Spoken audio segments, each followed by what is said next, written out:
Mr. Moderator and fellow town meeting members, the Select Board is unanimous in its support of the Community Preservation Committee's recommendation to town meeting to provide $50,000 in support of the First Parish Church on Dedham Street for steeple preservation.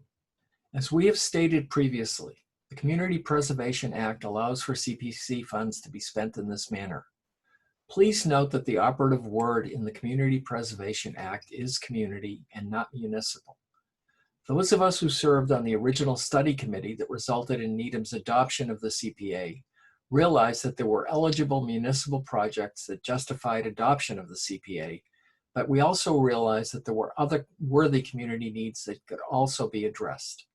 Over the years, the lion's share of these funds have indeed been used for projects ranging from the restoration of our town hall to the funding of Rosemary Pool and other municipal needs. They have also been used to fund other worthy non-municipal projects, such as window replacements for the Charles River Center's residents on South Street and various projects of the Needham History Center. Both organizations are 501c3 and tax exempt. As your warrant states, the funds requested will provide a portion of the cost of preserving the steeple of the First Parish Church on Dedham Avenue. This beautiful and historic building has been a defining part of the town's streetscape since the 19th century and is one of the few remaining buildings from that era. It is what helps to give Needham the look of a New England town, and it helps to preserve the ever-decreasing inventory of historical structures in our town.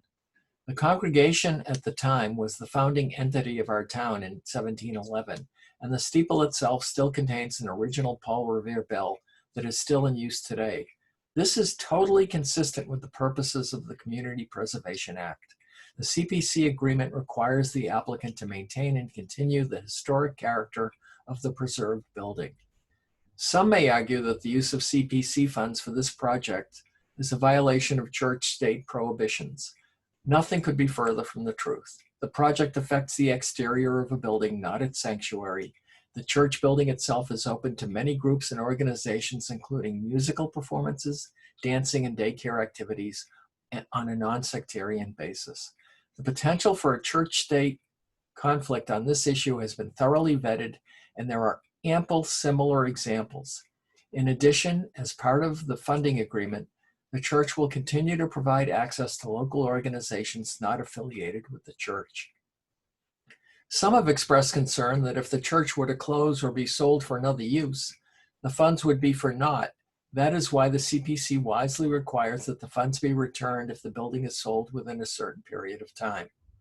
Some have expressed concern that there are other religious organizations that will seek funds, but these funds are not based on a religious use.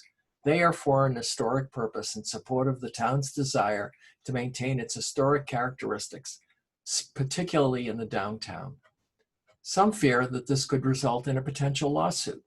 That possibility is more likely if the town turns down an historic application because of the applicant's religious affiliation.